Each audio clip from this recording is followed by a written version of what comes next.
one song, and we'll carry on our service as normal.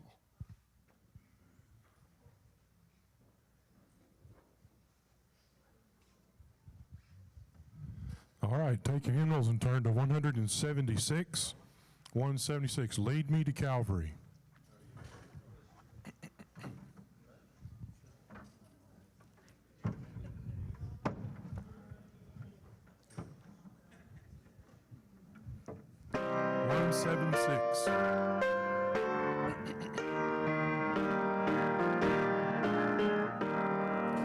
King of my life, I crown thee now, thine shall the glory be, lest I forget thy thorn crown brow, lead me to Calvary, lest I forget Gethsemane, lest I forget thy agony, lest I forget thy love for me, lead me to Calvary. May I be willing, Lord, to bear daily my cross for thee, even thy cup of grief to share, thou hast poured all for me, lest I forget Gethsemane, lest I forget thine agony, lest I forget thy love for me, lead me to Calvary.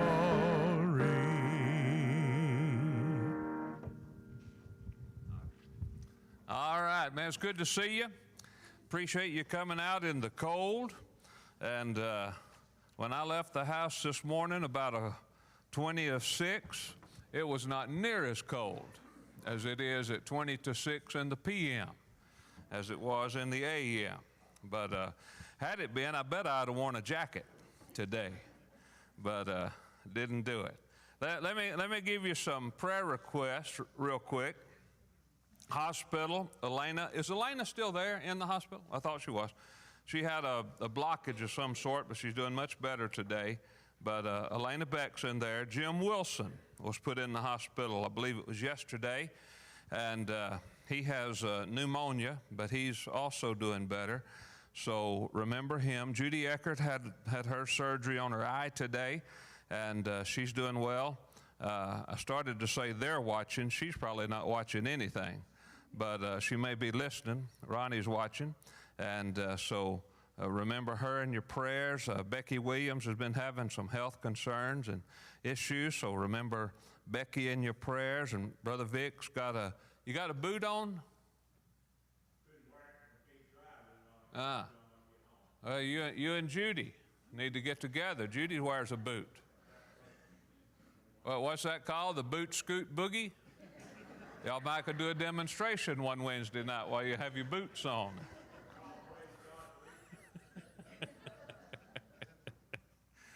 We'd draw a bigger crowd if we did something like that, I think. All right, remember them. And Judy, she's got something wrong with her foot too, so remember her. Jim Barty, I mentioned on Sunday, his cancer is not as bad as they first thought, so we're grateful for that. Mike Schultz, that's Tom and Linda's brother. He will be having knee surgery soon. I don't remember the date, if I had the date, but he'll be having.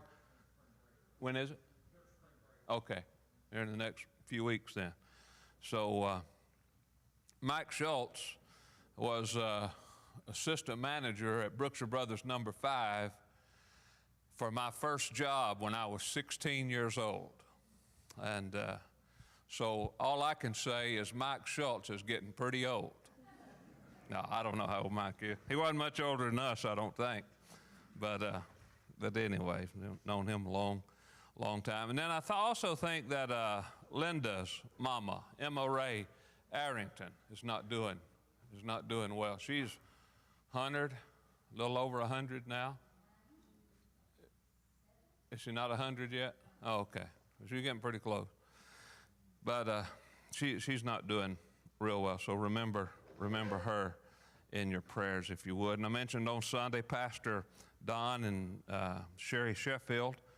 He was my pastor when I was saved many years ago, and he's having some health concerns as well. So remember them in your prayers. And I'm sure that everybody's heard by now that Miss Brunner passed away early Monday morning, and her funeral is set for here at the church tomorrow afternoon, 2 p.m., and we'll do a visitation from 1 to 2, and ladies will be feeding the family somewhere 11:30, 11:45, and then we'll have the visitation to follow. So remember all of them in your prayers. And Brother Brunner, he clicks right along, doesn't he?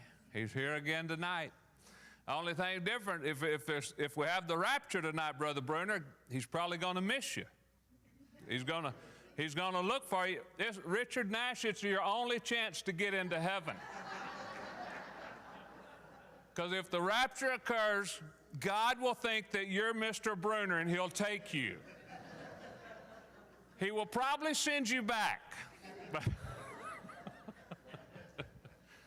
But I would stay in that seat just in case in the next hour the rapture occurs. And Sherry's going anyway, but you're questionable. I don't know. So, but anyway, we're glad the Brunners are all here. And most of you know, I don't know if all of you knew or not, that I'd mentioned to the brothers yesterday, and that I'd like for them to come and just share some stories about their mom and their daddy and their ministry over in Peru. And you know, I've come to learn. I've been their pastor for six and a half years, and yeah, I can remember the first time I sat on their back porch, and I don't remember if it was the first time or the second time, but she told me that day, she said, "I want you to preach my funeral." And then she said this, boys. She said, "I want you to preach to my boys." I said, "Yes, ma'am, I'll do it." She really did say that, too. And they believe it. But anyway, she was, we have no idea. I'm being honest. I've seen, in almost 40 years of ministry, I've witnessed hundreds, if not thousands, of church members pass away and leave this world. But I'm telling you, we have no idea who Julio and Veronica Brunner really were. We have no earthly idea. I told them yesterday, we were leaving the funeral home, I think, that when we walk out of here on Sunday morning and they're in their little 2 seats out there in the foyer waiting for their ride, that a lot of people walk past and all they see is 2 old people. And the one on the walker leads the one that's not on the walker.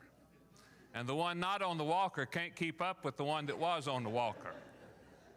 Nor could anybody else, so it wasn't a big deal. But I'm telling you, man, that was some neat, used by God like few other people. And we were witness to be their friends and their church family for these years, okay? So Samuel's not much of a talker, and that's all right, Samuel. It's perfectly fine. But I've invited them to come. We have an audience tonight, and that audience is these people in Peru that they ministered to. I've always just said for 35 years because that's what I was told. It was 35 years that they were just under mission support. That means that a mission board somewhere supported them financially. Well, there was a time when that mission board said, "We don't want you there anymore." About a year later, they made their own way back, and they spent 20 more years supporting themselves. So it wasn't 35 years, it was more like 55 years that they spent with those people in Tocachi, Peru. and they're heroes there. They are absolute heroes in Tecachi, Peru. So anyway, they're going to come. Probably Andy is. Andy's real shy too, but I've really been working with him the last few days. Kind of brought him out of his shell a little bit. But he's going to do part of this in English, and he's going to do part of it in Spanish because the people in Peru can understand Spanish. So they're watching. We're going to do the same thing at the funeral service tomorrow. We got an interpreter coming, and but we want them to be able to enjoy and understand this as well, okay? So Samuel, just raise your hand and wave it out so I think everybody knows. That's their son Samuel. This is their son Andres, Andy. And so we're glad that they're here, their families are here. So Andy, you come and you just do.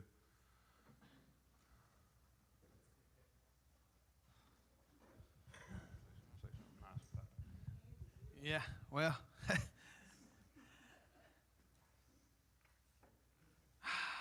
okay. I'll do my best to do this. How do you cover a lifetime worth of wows? Of course, for my mom and dad, it was just no big deal. Not a big deal. That was just life to them, what they did down there. I kind of wrote down some stuff here. It's only 3 pages long. If anybody has any questions, I'm not for sure what what is your name down there again? I said you can interrupt anytime you want and ask a question. And he said that was fine. So anyway, it's just one of those things. There's so much to tell that you can't do it all in one night. This will take months to tell my parents' legacy and their ministry down there that they did. It was just, they started out back in '65, and that's when they went to Peru. But they met in Switzerland. They're both from Switzerland, and they met. My mom was a chef, so in Switzerland, you pretty much graduate when you're 16 years old. That's 9th grade, basically. You don't go to 12th grade in Switzerland. It's 9th grade. And then you go to boarding school to find out what you want to do. Mom become a chef, and that's what she wanted to do. And Dad was a machinist by trade. So Dad also liked to teach sailboating. And they had a big old lake out there close to where my mom worked. And yes, sir. I'm sorry. Yeah, I'm not used to doing this, so. So my mom was a chef, and Dad taught the sailboat classes out there, and they met at that lake, basically. And Dad would come in and get coffee, and that's how Mom and Dad met. Mom would serve my dad coffee, and that's how they met. That's the story that I know. Now, I'm sure there's more to that story as well, but so anyway, that basically after that, that's how Mom and Dad's life started, right? So they, not too far from there, they went to Bible school and went to the Swiss mission over there in Switzerland, and they started, they went to Bible school, I think, for a couple of years, didn't they? I'm not for sure how many years. So while they were there, they, they wanted somebody to go to Peru to go to the missions, and they volunteered to do that. Go ahead. Stick this on your ear. Uh-oh. Is that better? I can hear myself just fine, but I can't. Sorry. Is that better? Much better? All right. There you go. All right. Oh, Lord. Okay, I can hear myself really well now. So they volunteered to go to Peru, and when they did, they basically sold everything they had, they volunteered, they committed, They got whatever they could on a cargo ship. It wasn't a luxury ship to go to Peru. This was a cargo ship, and sailed on down to South America, And when they got there, Dad didn't know where to go yet. They didn't say, okay, you're going to go over here, you're going to do this, this, and this, and this, and this. In Lima, Peru, he had to get a job until the mission said, hey, now you get to go over here, or whatever they had to get done. But Dad had to work to support themselves until they knew where to go, right? That time period I'm not for sure of. I was not there yet at the time. So after they found out which place they had to go, they got their little car that they brought from Switzerland, and they went over the Andes Mountains, which was, I heard, I hear parts of the story of the years. It was a pretty rough road back then. It wasn't luxury roads at all. And the road ended in a town way before the town that they were supposed to be at. Of course, back in the 65, there was no roads to our town. Once they got there, they had to find a way to get down to the downriver. It's another 3-day trip on this little canoe boat thing to go down to Tocache. And that's a 3-day trip, I believe is what it was. So during that time, my mom, they learned Spanish in Switzerland before they went to South America. But their Spanish was very broken up. And they offered her, that's the first time that my mom got to eat a meal that they were invited to. And it was in this downriver trip. And then they offered her soup. She goes, yeah, I'll take a bowl of soup. And I gave her a bowl of soup, and it had a chicken head in the soup. But down there they eat everything, it's crazy. So, yeah, that was a pretty memorable moment for my mom. A little bit of reality going on there. So, let me look at my notes here. So once you get down there, the town was probably, I've always said Diboll, but I got to thinking about that today. It really actually was smaller than that. It was probably as big as Wells, because it was only the center of town. And there was the Catholic Church was there at the time. And my parents were the first white people that ever showed up there, period. They had to clear land, build the house, build the clinic that they had there. It was, a lot of work involved there. And I think the first 3 weeks that they were there, there was a little girl that lived at the Catholic church there. She was orphaned. And she had nowhere to go. Mom and Dad, they've passed away. So they asked my mom if she wanted to take care of the little girl, and her name was Maria. They took her in. She was 9 years old. And to us, she's still our sister. She's still alive today. In fact, I talked to her this morning. She's checking on my dad, how he's doing, So, yeah, they're still very close to us. Let me look here. I haven't translated a word, have I? Huh? All right. Right? So, the whole time that they were down there, mom and dad always just gave and gave and gave. Never expected anything back in return, ever. Never. The service was, basically we brought health care to the people down there. There was no doctors to speak of really at the time. We had 2 nurses from Switzerland that the mission brought, and they were basically the midwives for the town so that the ladies could, safely have a baby or, and have some kind of health care. Whether it was dental, they also take care of that. I was asked tonight, how many babies did mom and dad deliver? Hundreds, literally, Mom and dad are, dad and mom both, they're godfather and godmother to half that town today. It's just a fact. I've gotten hundreds and hundreds on Facebook wanting to know how dad is doing now, there's just, that entire town is so worried about our parents. It is incredible. And all the services they provided down there was never a charge for it. There was not, you owe me this. There was never a bill made out. It was all from right here, and that was the mission, So, and like you said, in the 80s, so they did this for all the way up to 1980. Let me make sure I didn't miss nothing here. If anybody got any questions, just be free to ask me, okay? Yes, ma'am. Well, so there was an airport that was made right there in our town, and to this day it's still a dirt airport, gravel basically. It's never been really modernized.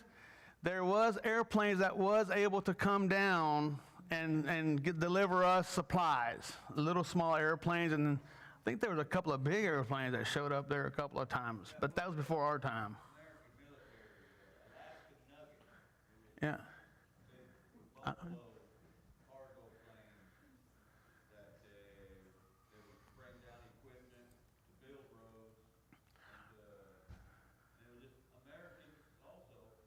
Right. Lots of Americans showed up down there for sure. Yes. So, right. So, I have another older brother. I don't know if y'all ever knew about my brother Roland and Terry. She's passed away. They both were born in Switzerland, and they both went with mom and dad to Peru in 1965, give or take. I'm pretty sure it was that year, 65, 66, but irregardless.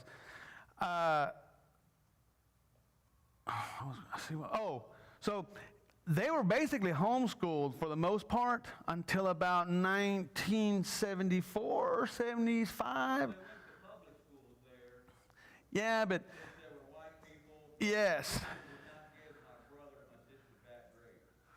Yeah. He was an A honor roll.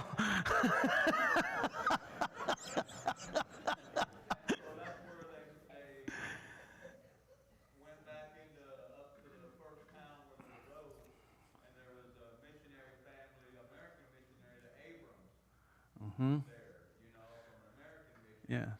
And they suggested to my dad and my mom, we have a mission school, it's all in English, it's American, but bring them here, and it's mission kids from all over, From all over Peru, all the missionary kids, the American missionary kids in Peru, all went to school there. And mom and dad said, well, they don't know any English, Right.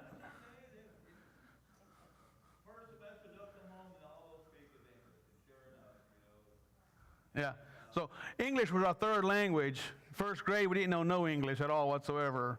So that's just the way it was. Our Spanish and German was first. At home, German and Spanish. Yeah.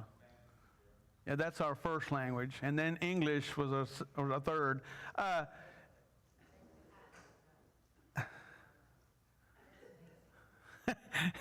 So, that's how we become to learn English, of course, was through a school called Sam Academy in Pucallpa. And that's where Roland and Terry went to school first. And then Sam went, I guess, next. And then Terry was graduated. Only went to 8th grade. So as soon as the year Terry was in 8th grade. Then we went to Quito, Ecuador. And so we were just right behind. Right. Yeah. So after that, we had to go to Ecuador because Peru became a communist government, and so naturally a lot of Americans had to leave, so the school was from to nothing. Mm-hmm. And then we had to find another school, which was in Ecuador, in Quito, capital of Ecuador. It was called the Alliance Academy.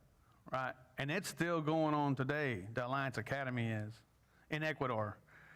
Yeah, it's a bigger school. 8 months out of the year. We had 4 months for summer, right, for parents, and 3 weeks for Christmas. So 8 months out of the year, we were boarding school, dorm parents. Right. So we also took in another girl.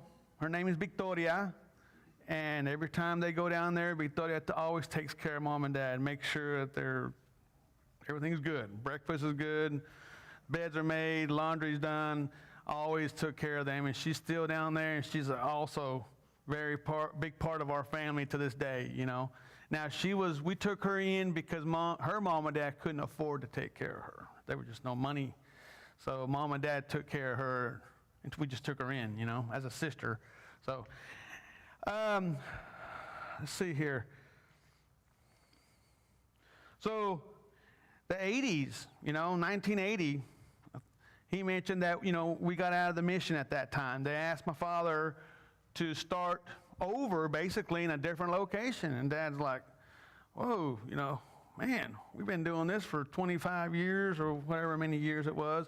Get somebody younger to start something new somewhere else, because it does, it just takes a toll. So we decided to move on. And in 81, we went to Switzerland. Well, we stayed there a year. So, yes, 80, 81, we were in Switzerland during that time. And my father went to went to work there in Switzerland for a year because, we didn't know what to do. What do you do? Everything you own when you're in the mission is not yours. It belongs to the mission, right?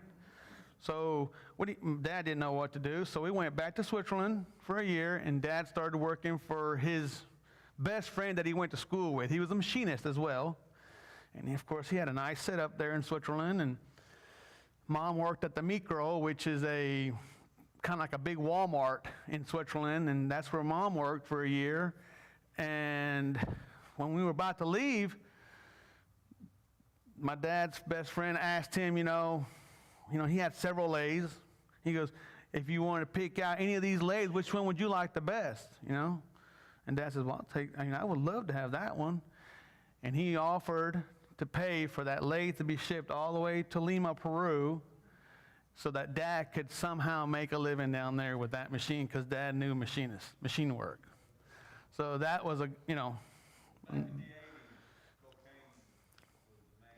yeah, that was the big deal down there. Pretty much. Yeah, it was.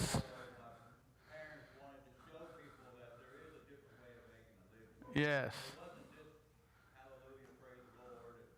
Yeah. My mother wanted to show the ladies how to use their natural resources. Would teach them cooking and baking. Right. Had a big garden. You might want to give him a microphone as well. Well, no, he's good. He's doing great. So most of my brother talks.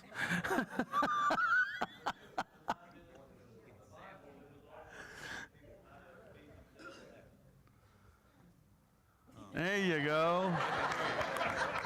There you go. Everybody's got to hear it. But yeah, they were just practical people, not just evangelists, just showing people that you can make a living other than drugs, which to them, the coca leaf, the coca plant is legal. It's just what it's just farming. Is illegal. Down there, that's just farming, kind of like farming for corn or whatever. It's a national crop, right? And as long as you sell it to the government for medicine. Every time you go to the dentist, that's what they're shooting into you. Yeah. So as long as you used it, for medicine, it was a legal product. Yeah. Yes, sir. Yes, sir. Yeah. And that's another thing my father would make is equipment that you can take apart and trek through the jungle to harvest rice or corn. Right. Because we didn't have farm roads and county roads. When the road ends, most people's farms are deep in the jungle, and you can't take equipment in there. So you got to take it apart. So you have to take it apart, put it on your shoulder. And truck it in there. All they had to supply was the fuel and an operator. The farmers, that's all they had to pay for, and then when they were through, they'd bring the equipment back. And most of the time, my older brother was the one that did that, went to all these deep in the jungle farms. And they were just always trying to help people better their lives, and show them that there's other ways to make a living than the drug world, And so that's why when the mission decided that they need to go somewhere else, it's too dangerous. I'm sure my mother, she didn't understand, no, you can't do that, You tell her you can't do that, she'll prove you wrong. You can do that, you know. Yeah. And that was just how she was. It's just, nothing was impossible to her, you know. And, got her families, family always has something to say at home. And she didn't, nothing stopped her from doing she was it. on a mission, and this is what we're going to do. End of story. We're going to accomplish whatever it's in front of her. That's what she accomplished. Yeah. Just simple things like baking, making cakes, cookies. We take that for granted here. Down there, them ladies didn't know how to do that. She had two She big had mud schools, ovens, yeah. And that's how she would teach them how to bake, Yeah, how to bake a cake, how to make cookies, how to make wedding cakes. Mom taught them from scratch, made the leaves, the staircase for the wedding. I mean, the whole works. It was incredible stuff. And now, there's a funny story behind that. When I went down there with her, the students that she taught how to do this are now teaching the younger generation. And she was invited to go to that class. Well, of course, when she went, this is all her students, and they did a big to-do for her there, and she just loved it, But that's just honoring her, what she taught them. Now that it continues on, they're teaching the next generations. And I get all kinds of messages on Facebook. Your mama taught me how to give back. Your mama taught me how to give a present, or how instead of always taking, give something back, And that's what was taught. That they learned that from my mother because of that. She showed that. She lived it, showed it, and that's the people that understood that. So, yeah, it's great legacy, So anyway. So the 80s, it was tough. That was tough life for us, really tough. Everything that was ours wasn't ours anymore because it was the missions. I'm going to pick up where I left off a minute ago. So we get this machine shop going. Dad starts making parts for the airplanes. And I hope nobody gets offended, but even drug lords, their airplane gets broke down. My dad has the only lathe in 2 days bus ride, Guess who's fixing that part? My dad was. And people have gotten offended through the years. Oh, you fixed stuff for the drug lord. Well, Dad was just making a living, So, we had to do what we had to do. They were not judgmental. My parents accepted everybody and anybody. Yes. And just was a witness, that you just can't, just because you have this kind of a life, Jesus did the same, and so they said, that's just, they were an example to everyone. If you start shutting people away, well, then that's not, then you're picking and choosing. You're not being, showing what you're preaching, if you. And so the only thing he was also a gunsmith. All right. And so he fixed all the rifles for the jungle people to hunt, Yeah. But there was a lot of, machine guns and guns that weren't used for that, but those he would not. He would not, he would tell them, I can't go that far, Yeah. Well, no, Don Julio, I need it, No, that's not for hunting. Yeah. And so, yeah, they knew that they were genuine. They were on the blacklist for, 20, 30 years because the Communist Party and the terrorists, and the drug lords, they were all one big deal. But they were always protected. There was a couple of occasions that, which of course, in 85 or 84, Sam and I came to the United States because it was just too dangerous to travel in Peru at the time. Terrorism was really bad. Some of y'all might remember those stories about the terrorists in the 80s, early 80s and mid 80s. But so our sister, she's married into the Soundtex Sprinkle family. I don't know if anybody knows any sprinkles. Soundtex. So my sister married into that family, and she offered for Sam and I to be here, and I went to junior high east, Sam went to high school, and We just start our lives here, right? So now here we are away from mom and dad again, So they would come up here to visit here and every now and then, and and then mom and dad moved here in 2001, I believe is what my dad told you. I think that's correct. And he built the house he lives in today, and they've been here ever since. And you all have accepted my parents, and I just, I'm not telling half the stories here. Apparently not. I know I'm not telling all the stories. It's just, let me look through my notes here. Hey, tell them about some of their trips back after they were retired and here. Oh, yes. How they would respond to them. So I went back with them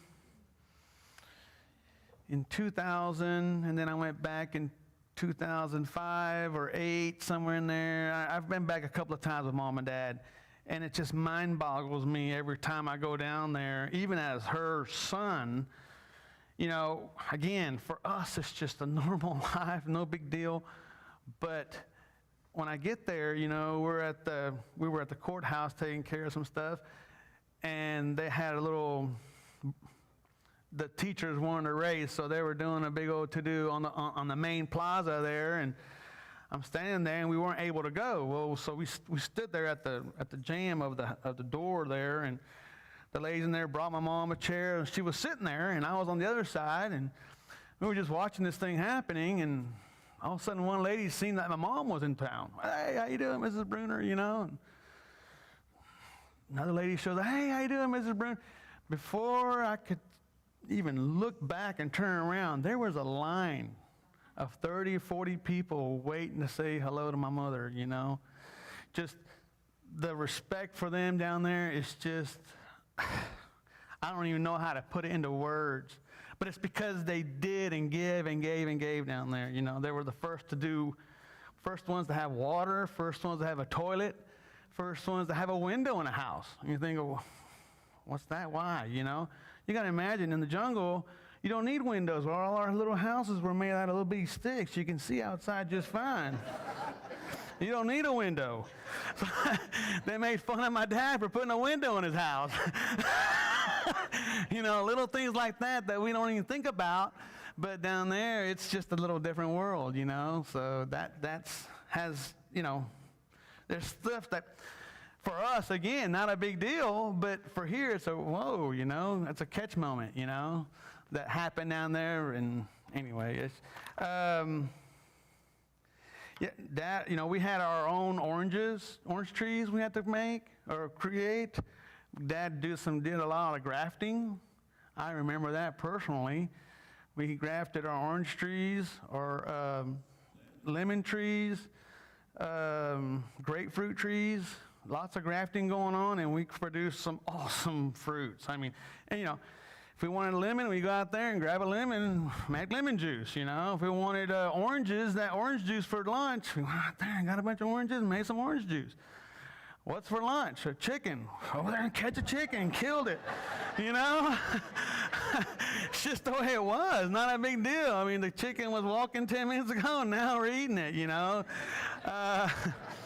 Totally normal. No, nothing weird about it. Yes, ma'am. When we first moved here and started going to church, your mom and dad invited It's okay. invited us to their house for dinner. Yeah. And your mom said, what was for dinner? Took it down back. She said,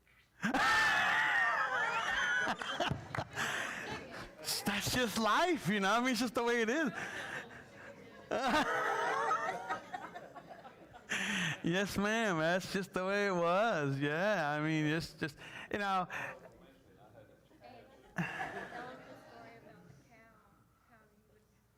Oh, so that's another thing, beef meat. You think, okay, here we go to Walmart and go buy our steaks and our hamburger meat and what have you.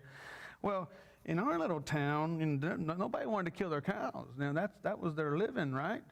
So when a cow got killed, it was a big to-do down there. And there was maybe one cow every month or one every 6 months, and everybody would go down there and watch how the cow was killed and processed. It would go all the way to market, and that cow was gone by 12 o'clock. Yeah, you had to get up early in the morning. They would sell it the next day. You'd have to go early in the morning and, grab what kind of meat you want. And when it was gone, it was gone. That was it. There was no going back to get some more steak. It doesn't work that way. So that's why we raised our own chickens. We had our own eggs. But we had to have our own chickens, ducks. We had, we milked our own. We had our own cows. That's right. And we milked our cows. Sam and I, we went every day and milked the cows twice a day. We made butter. We wanted some fresh butter. We made our own butter. We made tons of yogurt, sold that. Just whatever it took to make it, But just the point is, you just didn't go buy this stuff down the road real quick. It didn't work that way. If you wanted something, you had to create it. Sugar. We ran out of sugar one time through the crisis that we went through. No sugar. What do? Put candy in your coffee, Another instance where there's a type of ant that would go from house to house to house to house to house, and it would literally eat, the cockroaches, the spiders, whatever that was in your house.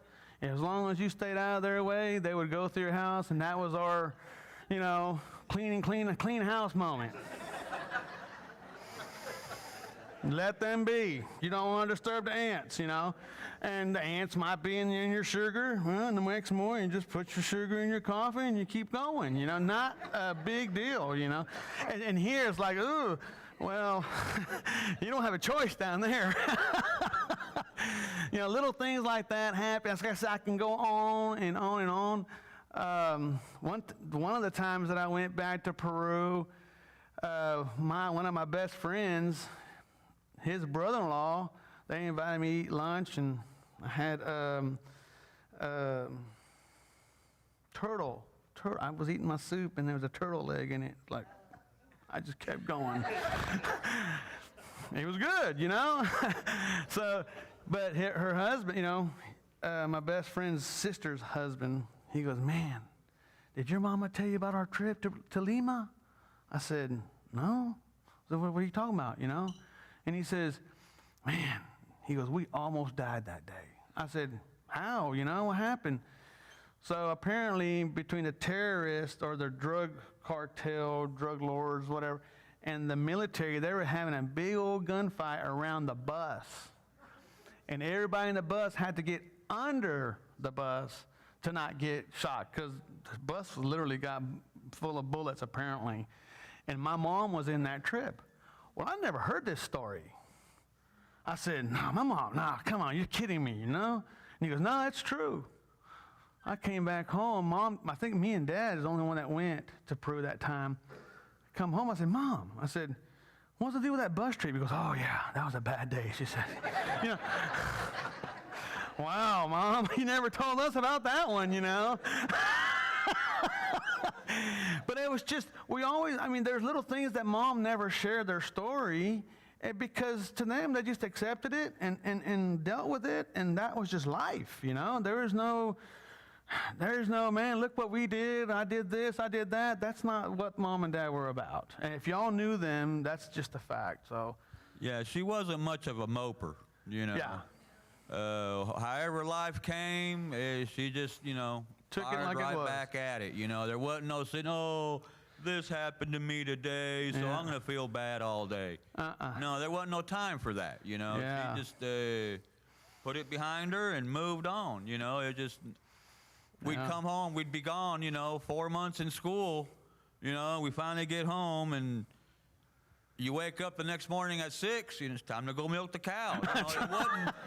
There was They y'all just can come rest back for a little after 4 bit. months and let them sleep in. No, life still keeps on going. That's right. There was no time for. No, she loved us. Yes, she loved us. And she always showed it to us. But it was Yeah. always, life keeps on ticking. Yeah. There's no time to sit around and mope or, all this and that and the other. It was just get up and go. Yeah, it was never a moment wasted with her. Never, never. And my mom got it very honestly. My grandmother in Switzerland, she was the whole valley knew she was up at 4 o'clock in the morning. It was time to get up and milk the cows as well, you know. She ran, you know, my grandfather, he would always ask my grandmother, what are we doing today? And my grandma would say, okay, we're going to do this, we're going to go, you know, whatever had to happen, that was what my grandma said. Well, my mom got it from her, obviously.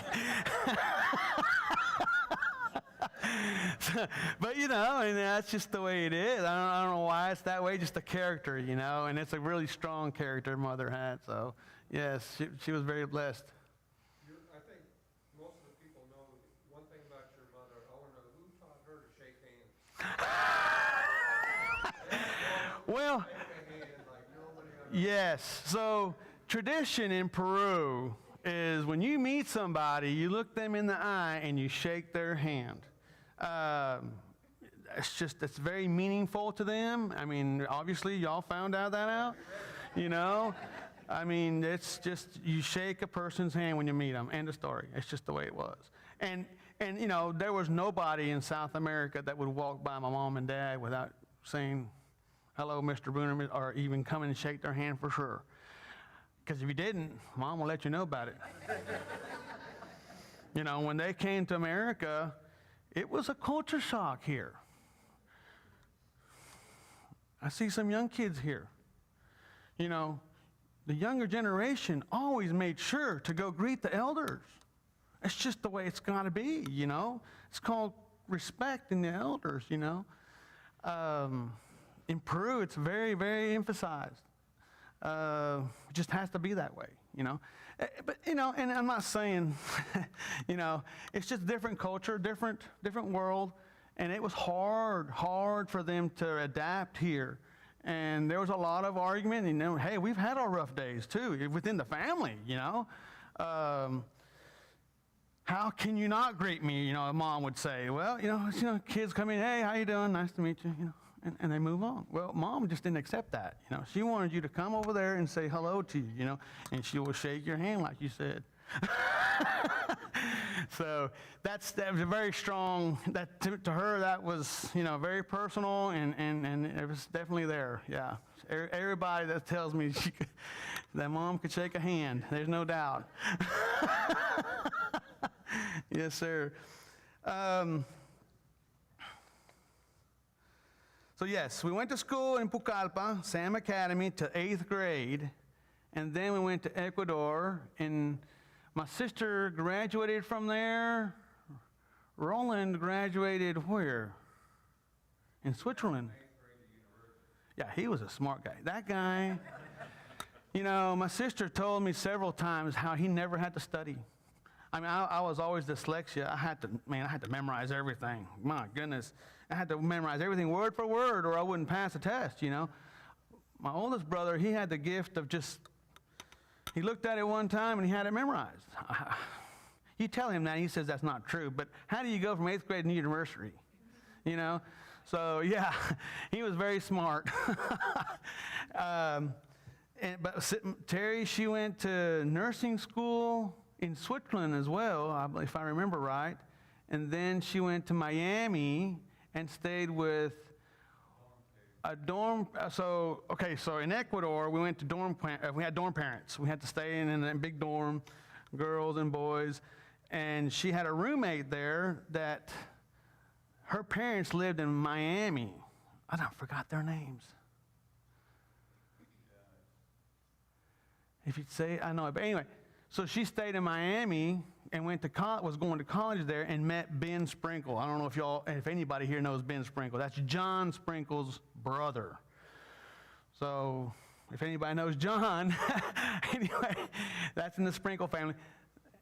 She chased Ben to East Texas because he was from here. And that's how we ended up in East Texas. Everybody said, how in the heck did you guys end up in East Texas? Well, that's the story right there. My sister stayed here, so we were invited to come over here with student visas and finish school here. So, and then we ended up staying. Yes, sir.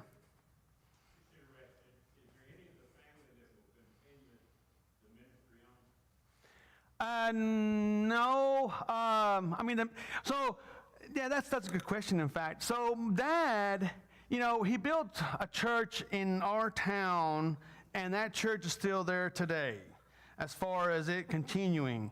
And he also helped all the little surrounding little towns. I'm talking little bitty towns. And each town had a little hut with a church in it. And he would get a preacher set up in there, and he would help them, and he would deliver Bibles by horse or by any means. I mean, he got them Bibles out there. Let me tell you. Oh, my goodness. Dad was really good about delivering Bibles with a horse. And so those churches that Dad helped get started are, to this day, still there. And every little, and all those little bitty towns around our main town. Well, we're not there now, so, right now we just basically, we pretty much called Lufkin Homestead at this time. We stayed here, and we still have a house there, and there's a church underneath it now.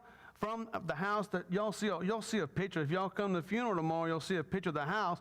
Underneath where Dad had the machine shop is a church at this time. So that's just Mom's wishes, so that's just the way it's going to be. But as far as Sam and I, we live here. We own B&B Cabinets here. We've made our life here in East Texas, so yes. But very good question, though. And my older brother is married to a lady that... Oh, yeah, from there, in fact. Yeah, her family's still there. Be a connection or... Oh, gosh, yes, yeah. Now, won't he go back there? Isn't that the plan for him to go back there? He wants to go back there, but his wife doesn't. It's kind of funny, She's from there. She doesn't want to go back because she's done got used to living in Switzerland, and he wants to go back. And he is from Switzerland, so it's just a weird deal. He gets that, doesn't he? I mean, when they pass? Yes, the house belongs to Rolando. That's correct, yes. Yeah, I own a portion of the land there, but it's all connected together. I'm going to say it's ours. But, yeah, we don't want to let go of that right now. It's just one of them things. So, but, yes, we are able to go down there and stay there in the house that Mom and Dad built down there. Yes. Any other questions? Yes. So your dad taught you everything you know, and that's how you Okay, so we did have a carpentry shop in Peru. Carpentry down there is a little different than here, obviously. We don't have the nice equipment. I mean, even simple thing like a finish gun or a pin gun or a nail, any kind of guns. We just thought they don't know it down there. I'll just tell you a little story about that real quick. So, let me answer your question first. So we did have a carpentry shop. We had the machine shop. We had our cows, and we had our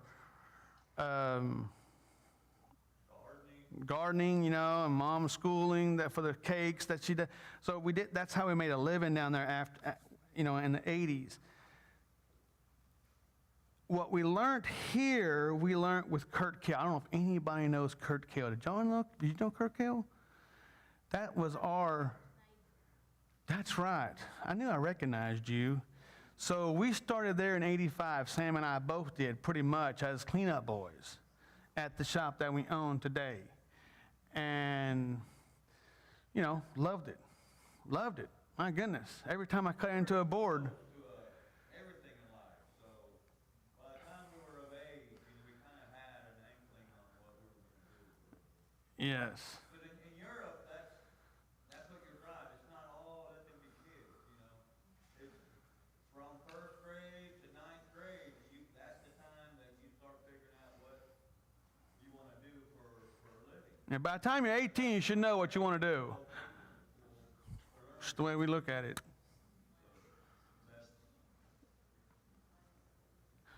Did that answer your question? Okay. And then when it came March, Yes, sir. you sat there and things go, like to me, I always remembered winter is rainy season down there. Mm-hmm. And it was just, when I hear the pouring down of the roof on the tin roof, I always was in the mood of putting something together at Dad's carpentry shop. Never did, but I always had the ambition or the desire. And so once I come up here and said, what do you want to do for a living? I remembered that feeling. And so that's carpenters. That is very true. Yeah, yeah. Well, I mean, yeah, I like mechanicing mostly, but you know, I mean, woodworker. I mean, I don't know if Miss Eifert, she was in Pucallpa. She was also in the mission and the American side. So they were the Americans in Pucallpa that were teaching us English, basically. Stayed at her house lots of weekends with her son because her son went to school with us. So this is doing live stream, is that what you're saying? Is that right? So she's probably listening to this. Lots of respect for that lady. I'm telling you, she has supported us through this. She knows my parents. She knows what they've done. We know what she's done. Same thing as my parents, basically. And her kids are still in Pucallpa, if I'm understanding it right. And she just loves my parents, and we love her, you know. And man, having her support through Facebook, and it's been really nice to still hear from her. So yes, I just wanted to make a shout out and make sure she understood how much I respect her. So anyway, I was in a story. Oh, so here's another little story. Since we're in storytelling here, you know, I went to Peru one time and carpentry saws. I recognized it in my ear. I heard a saw going somewhere. You know. I started walking down the blocks, and I finally found the place. I said, I want to walk in. And the guy knew who I was. He knew I was Mr. Brunner's son. He knew it, the owner. You do whatever you want to in here. I said, okay. I see an old man over there putting these dressers together and building some drawers, you know, the drawer boxes for each cabinet. And he was over there with a hammer and nail, you know, and he had just piles of them. And he had hundreds of drawers, you know, that he was building, all with hammer and nail, man. I said, hey, and I talked to him in Spanish. I said, you don't have a gun? He goes, oh, no, sir, we don't have guns here. I said, no, not a pistol. I'm talking about a nail gun. He goes, oh, come on, that's nothing, no such thing. I said, I took my phone out and I showed him my shop, a video. I said, look at my guys. They're putting stuff together with finish gun, you know, that shoots nails. He goes, what? First time he's ever seen that before in his whole life. So I thought, okay, I'm here in Peru. I'm going to prove that I can find a gun somewhere. I looked all over town, no such thing. Went to Lima. Lima is one of the biggest cities in the world. I don't know if anybody knows that, the capital of Peru. And market there is humongous. I mean, one whole or 5 blocks is nothing but cars. Next 5 blocks is clothing. Next 5 blocks is air conditioners. Next 5, or whatever, you know, just the way it is. Well, I found the air compressor side, you know. I've seen the air compressors, air hoses, jackhammers. I've seen, you know, all kinds of little air tools, you know. Boom. Took me 3 days to find a little bitty gun, little finish gun. I call it pin guns. I don't know if y'all know what they are, but it shoots a little bitty gun about this big. I said, hey, here I've been looking for weeks for these daggum guns. It's like, there's one right there. So I grabbed it and I told the guy, I said, this one does nails. And he goes, yeah, man, that thing is a nice gun. That's a nail gun. I said, yes, it is.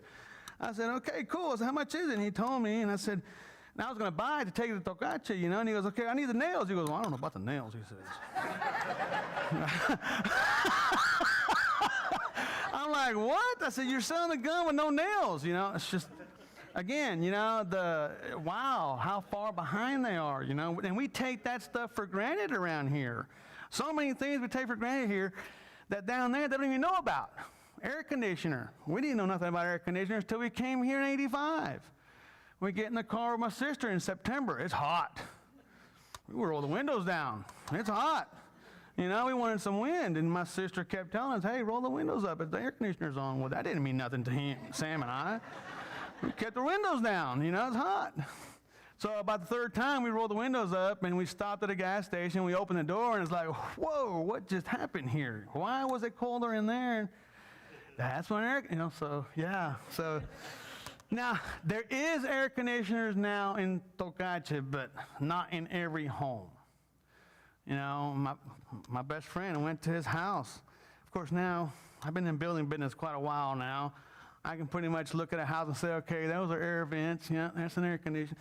I can pretty much tell what's going on in a home. No central heat, no air conditioning system. I said, hey, man, I said, where's your heating system? And he goes, for what? It never gets cold here. I said, oh, okay, well, what about air conditioning? He goes, oh, it never gets hot here. Temperature in our town, perfect temperature. That's why that town was invented or exists, because of the climate there is just perfect year-round. Andes Mountain. In the morning. Yeah.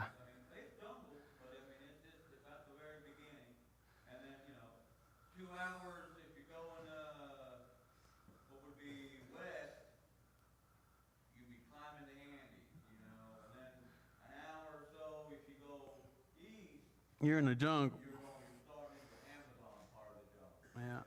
And we were at a Perfect spot. Yeah. It wasn't hot, it wasn't cold. Yeah. Year-round green. Yeah. You can grow a garden there year-round, no problem. I mean, no problem. And Mom proved that too. Sam and I found ourselves climbing many walls because Mom found a flower that she's seen around this wall. We'd go there and get seeds off of that thing, and she'd make, stuff that's supposed to be growing at, I don't know what elevation down there up in the Andes Mountains. Well, it's going to grow in the jungle. And Mom, she had a green thumb, boy, I tell you, everything grew there. Yeah.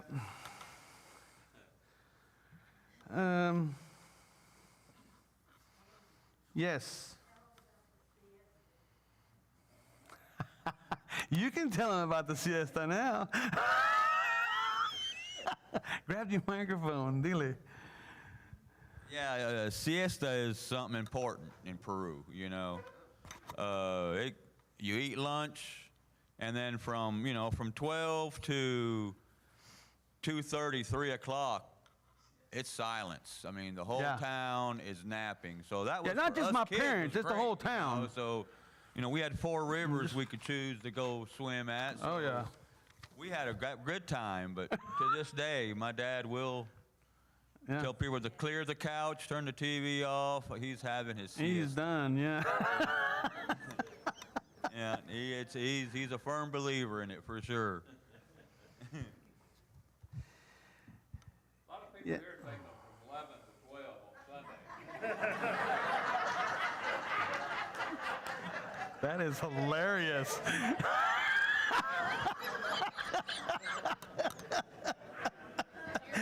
Oh, mercy, that's too funny.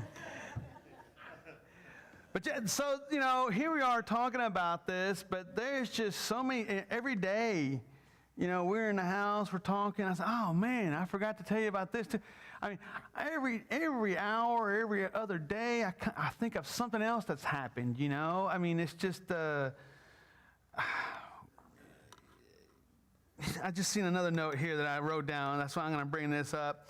So there was a time where, again, the terrorism was really bad in our town. In fact, I went to Pucallpa to go get my birth certificate one time when I was down there. And a lot of people in Pucallpa, I mean, I would be in line waiting for my deal. And we got to talking about who I was, because what's this gringo doing here, What's this guy doing here? And I would tell him, well, I'm from Tocache, and we got to talking. I'm not bashful. I can talk to whoever. So they said, oh, yeah, I lived in Tocache. I mean, it was bad. Everybody, it was bad in Tocache. I mean, it was nothing to wake up every day and see several bodies on the ground. It was just normal life. It was, but it was all the drug war. It was just a war every night. Somebody was getting shot and killed. So you think, well, how do they live like that? How do you live that way? I mean, where do you go? Where did mom and dad's home was there? Where else are you going to go? So during that time, a bunch of chaos, strikes, and all kinds of stuff happening. And it was ordered that every man in town had to go to this meeting. Every man, household man, had to go to a meeting. and it was the leader of the terrorists. If you don't show up, your house will be burnt. Just that simple. So every man had to go, or you'd be shot, or your house, or your business will be shut down, or your house will be burnt. That was the order. Well, Dad and Mom never participated in none of this stuff. Dad says, I'm not going to that. Period. And it's like everybody, oh, Mr. Brunner, you got to go, you know? Nope. I am not a part of that. I'm not going to participate in that. So Dad didn't go. Next morning, we had our employees, they showed up, and Dad asked them, you know, so what was happening? Oh, no, so we can't talk about it. If we tell anybody, you know, we might get killed. It's just the way it was. So years later, one of our employees, this conversation got brought up again. And I can talk about it today, and the people that do understand this, they understand that we can talk about that today. My dad, you know, they asked, you know, so what was said? And there was a bunch of stuff said that I don't even know the whole story, but one thing was said for sure, that the Brunner family should not be touched, period. No exceptions. So why? Well, again, their legacy. I mean, some of those leaders, Mom and Dad, guess what? They were godfather and godmother too. You know, I mean, wow, you know, that's not good, right? But that's just the way life went. I mean, life had to keep on going though, you know? I mean, we can't make choices what you do or what she does or whatever. It's just, that was what it was all about, you know? If people wanted to choose the drug world, well, they did, you know? And if they didn't, well, they didn't, you know? Dad gave me another story one time. You know, hardworking people turn to drugs sometimes. Well, let's see, I got to get the story straight. So Dad was sitting or somewhere, I don't know where, and it was actually a pastor, if I remember right, from one of the churches turned to the drug world. And he passed right by Dad and didn't even acknowledge Dad was there. Well, a couple years later, the drug war stuff just went belly up down there. Right now, nobody wants to do nothing with it. Everybody wants to work because it just wasn't worth it. Because I went down there and asked, I said, man, how did this all stop? He goes, man, we got tired of killing people. For what? You know, what did we accomplish? Absolutely nothing. People lost their money and it come and gone just that fast. Millions gone. Came and gone. And what did we suffer? We all suffered by killing each other. That wasn't no fun. So our town now is extremely safe. I mean, it's great to be there. So that same pastor is what my dad found him a couple years later when all this stuff went kapooey. He was back to being broke, and he was on the side of the road with a wheelbarrow full of oranges. And Dad went over there, and he goes, got some oranges, and he goes, can I buy some oranges? And the guy looked up and said, oh, Mr. Brunner, how are you doing? He goes, what happened? I said, he goes, you didn't greet me before. And he goes, oh, Mr. Brunner, I'm sorry, you know. And he just fell down and cried in front of my dad because of that he did not acknowledge him that day. Yeah, but, you know, my dad still accepted him. The good, the bad, and the ugly, you know. It's just the way it was down there. So, anyway, that's another little story that Dad kind of briefly told me about. And, again, I can sit here forever telling you all these little details. I mean, wow, you know. Yeah, and he'd never heard the stories, and while he's been at the house, he's been hearing Sam and I talk about it. And I share a lot of the posts from Facebook to him, and you can actually go in there and translate. So many ladies, you know, your mama taught me this, your mama taught me that. I mean, they're just, my goodness, it's just overwhelming. It really, truly is. And he wanted to make sure that here you guys got to hear a little bit of my mom and dad's life and story. So if y'all ever have any questions, I don't mind answering them. Y'all are pretty, I mean, we live at the shop almost every day. We work pretty hard, so we're always at the shop. And if anybody wants to know anything else about my parents, I'll be glad to share it with y'all. Well, to me, my parents showed me that if you trust in God and live Yeah.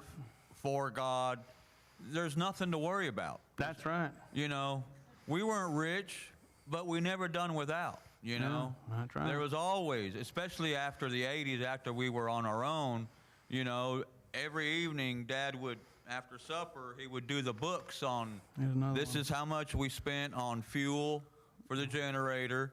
This is how much we spent on steel to make parts. This is how much I had to pay my employees. And then this little pile here, this is ours, you know. And a lot of times there was nothing there. It just paid enough to pay everybody. And typically, you know, down there you bought fresh bread every morning. Right. And so you go to bed, you know, and then 6 o'clock in the morning, ding dong, you know, somebody was needing a battery, because most houses at nighttime would run their lights with car batteries and car lights, you know, and so, or their stereos, you know, with car batteries. That's And right. during the daytime, my father had a machine or a big charger that would charge, I don't know, 10 batteries at a time. Forgot And about well, that. there's money for breakfast, you know. So it's God always provides, is what I'm trying to say. Don't ever think that, you know. Don't ever worry. My parents taught us never to worry about what's tomorrow. You know, it's going to happen. It's always, and it always did in our life. You know, it was never. We never had nothing. I mean, we always had what Yeah, we needed. That's you know? very true. That is extremely true.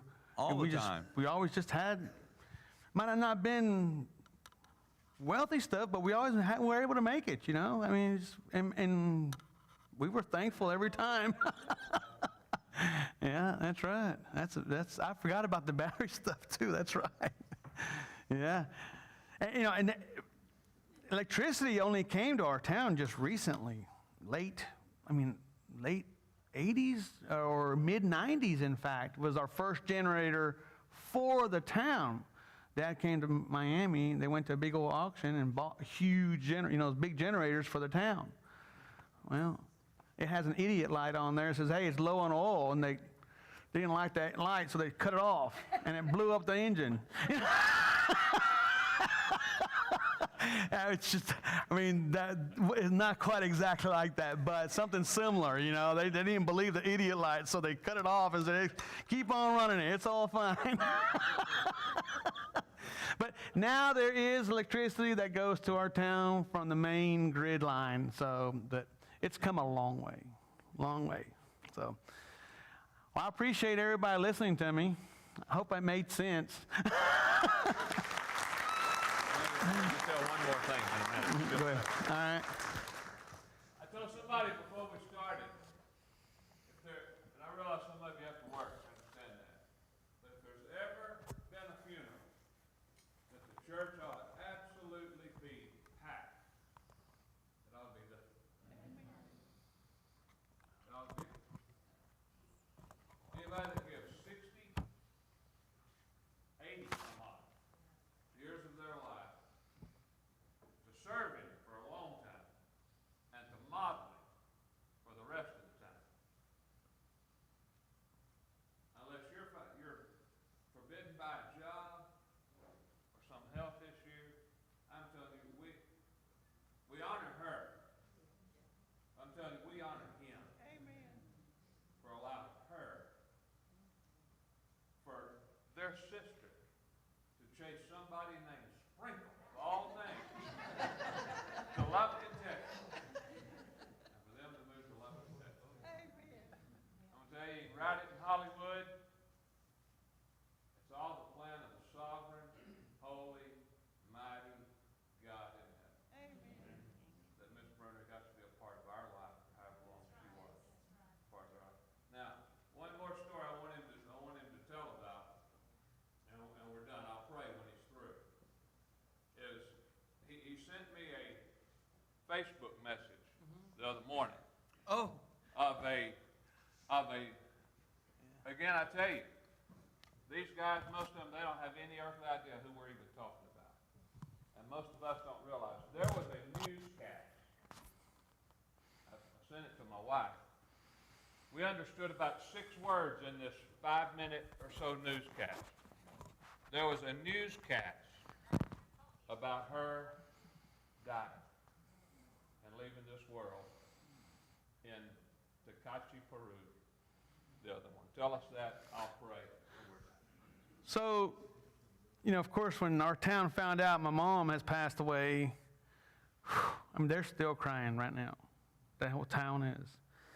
And they brought it up the next morning on news, or now we have a little local channel news now, and the guy that was giving the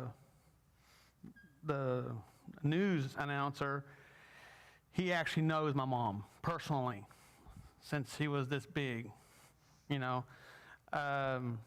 Mom one day seen him, he was hungry, so Mom brought him in and gave him some soup to eat, and he remembers that, you know. Again, give, man. How many times can I say that? That's what my mom did, and my dad as well. And so, you know, he was explaining to the younger generation there that don't know what the Gringos did, you know. They just knew my mother. They just didn't know her legacy as well. Even the younger generation don't know. Even down there. So he was announcing to the whole town what the Brunners did for our town. And the original elders, our parents is one of the original people from that town. And they all respect my mom and dad. And he was explaining everything that they did down there. So it was like a, I don't know, 12, 13, 15-minute deal in the news down there. So I thought that was awesome. Yeah, for sure. Let's Yeah. pray. Father, we love you and we thank you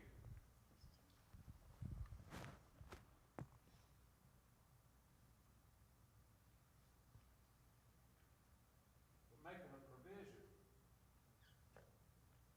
before the foundations of the world that Brother and Miss Brunner would be a part of our life. Not so that we could bless them, but for the blessing that they have been.